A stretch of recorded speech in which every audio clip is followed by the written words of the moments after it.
ನಮಸ್ಕಾರ ವೀಕ್ಷಕರೇ, ಇದು ವೈಟ್ ಪೇಪರ್ ಡಿಜಿಟಲ್ ಮೀಡಿಯಾ. ನಾನು ನಿಮ್ಮ ವಿನಾಯಕ್ ಕುಲಕರ್ಣಿ. ವೀಕ್ಷಕರೇ, ಪ್ರಧಾನಮಂತ್ರಿ ನರೇಂದ್ರ ಮೋದಿ ಅವರಿಂದ ಮಹಿಳೆಯರಿಗೆ ಒಂದು ದೊಡ್ಡ ಗಿಫ್ಟ್ ಅನ್ನ ಕೊಡ್ತಾ ಇದ್ದಾರೆ. ಲೋಕಸಭೆಯಲ್ಲಿ 33% ರಿಸರ್ವೇಶನ್ ಅನ್ನ ನಾಡಿದ್ದು ಆ ಬಿಲ್ ಪಾಸ್ ಆಗುತ್ತೆ ಅಂತ ಹೇಳ್ಬೋದು.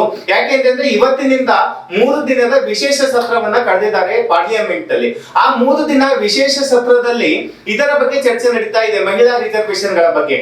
ಅಂದ್ರೆ ಏನು ಸರ್, ಇಲ್ಲಿವರೆಗೂ ಅದು ಇರ್ಲಿಲ್ಲ. ಅಂದ್ರೆ ಬಿಲೀವ್ ಮೀ, ಸ್ವತಂತ್ರದ ಬಂದು 76-77 ವರ್ಷದವರೆಗೂ ಈ ಒಂದು ಯೋಜನೆ ಇಲ್ಲೇ ಇಲ್ಲ ನಮ್ಮ ಹತ್ರ. ಅಂದ್ರೆ ದೇಶದ 50% ಪಾಪ್ಯುಲೇಷನ್ ಅನ್ನ ನಾವು ಎಲ್ಲೋ ಒಂದ್ ಕಡೆ 4 ಗೋಡೆಗಳ ಮಧ್ಯೆನೇ ಇಡೋ ಪ್ರಯತ್ನ ಮಾಡಿದೀವಿ. ಇವಾಗ ನರೇಂದ್ರ ಮೋದಿಜಿ ಅವರು ಏನಂತ ಇದ್ದಾರೆ ಅಂದ್ರೆ, reservation for women in Lok Sabha particular 850ಗೆ ತಗೊಂಡು ಹೋಗ್ಬೋದು ಅಂತ ಒಂದು ಆಲೋಚನೆ ಇದೆ. ಅಂದ್ರೆ ಪ್ರಸ್ತುತ ಕೆಳಮನೆ ಅಂತ ಏನ್ ಕರಿತೀವಿ, ಲೋಕಸಭೆಯಲ್ಲಿ 543 ಸೀಟ್ಗಳಿದೆ. ಮ್ಯಾಜಿಕ್ ನಂಬರ್ ಅಂತ ಬಂದಾಗ ಅದು 272 ಇದೆ. ಇವಾಗ ಏನಾಗುತ್ತೆ ಅಂದ್ರೆ, ಪ್ರತಿ ರಾಜ್ಯವಾರು ಈಗ ಮಹಿಳಾ ರಿಸರ್ವೇಶನ್ ಕೋಟಾ ಜಾಸ್ತಿ ಆಗ್ತಾ ಬರುತ್ತೆ. ಸೊ ಲೋಕಸಭೆಯಲ್ಲಿ 850 ಆಗುತ್ತೆ, ಮ್ಯಾಜಿಕ್ ನಂಬರ್ 426 ಆಗುತ್ತೆ ಅಂತ ಒಂದು ಬಲ್ಲವರು, ರಾಜಕೀಯ ಕ್ಷೇತ್ರದಲ್ಲಿ ಬಲ್ಲವರು ಹೇಳ್ತಾ ಬರ್ತಾ ಇದ್ದಾರೆ. ಇದೆಲ್ಲ ಓವರ್ ಆಲ್ ನೋಡಿದಾಗ ದಕ್ಷಿಣ ಭಾರತದ ರಾಜ್ಯಗಳ ವಿರೋಧ ತುಂಬಾನೇ ಇದೆ, ಎಸ್ಪೆಷಲಿ ತಮಿಳುನಾಡು. ಅದಕ್ಕೆ ಅವ್ರು ಏನನ್ನೋದು ಅಂದ್ರೆ, ಮತ್ತೆ ಈ ಕ್ಷೇತ್ರವಾರು ವಿಭಜನೆ ಆಗುತ್ತಾ ಅಂತ ಆಲೋಚನೆ ಇದೆ. ಅಥವಾ ಪಾಪ್ಯುಲೇಷನ್ ಜಾಸ್ತಿ ಉತ್ತರ ಭಾರತ ಕಡೆ ಇದೆ, ದಕ್ಷಿಣ ಭಾರತಕ್ಕೆ ಕೆಲವೊಂದ್ ಕಡೆ ಅನ್ಯಾಯ ಆಗ್ಬಹುದು ಅನ್ನೋ ಒಂದು ಆಲೋಚನೆ ಈ ಒಂದು ಸರ್ಕಾರಗಳಿದೆ. ಆದ್ರೆ ನರೇಂದ್ರ ಮೋದಿಜಿ ಅವರು ಕ್ಲಿಯರ್ ಆಗಿ ಹೇಳ್ತಾ ಇರೋದೇನಪ್ಪಾ ಅಂದ್ರೆ, ಡಿಲಿಮಿಟೇಷನ್ ವ್ಯಾಪ್ತಿ ಇದೆಯಲ್ಲ, ಅದು ಜನಸಂಖ್ಯೆ ಆಧಾರದ ಮೇಲೆ ಮಾಡೋದು. ಅಲ್ಲಿ ನಿಮಗೆ ಒಂದು ಎಕ್ಸ್ಟ್ರಾ ಎಜ್ ಸಿಗಬಹುದು. ಅದು ಯಾವುದೇ ತರಹದ ವಿರೋಧಾಭಾಸಗಳಿಲ್ಲ, ಉತ್ತರ ದಕ್ಷಿಣ ವಿರೋಧಾಭಾಸ ಇಲ್ಲ.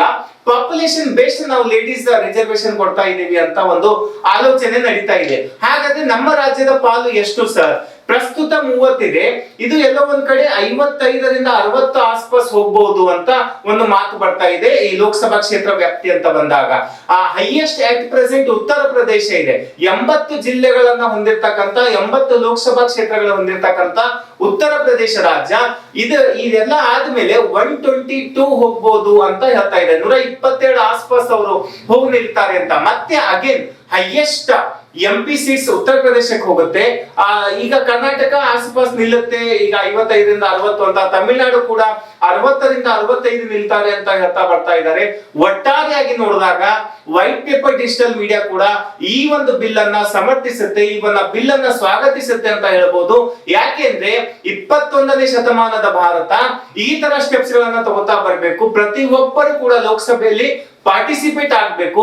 ಎಲ್ಲೋ ಒಂದ್ ಕಡೆ ನಾರಿ ಶಕ್ತಿ ಅಂತ ಹೇಳ್ತೀವಿ, ಆ ನಾರಿ ಶಕ್ತಿಗೆ ಈಗ ಬಲ ಬಂದಂತಿದೆ.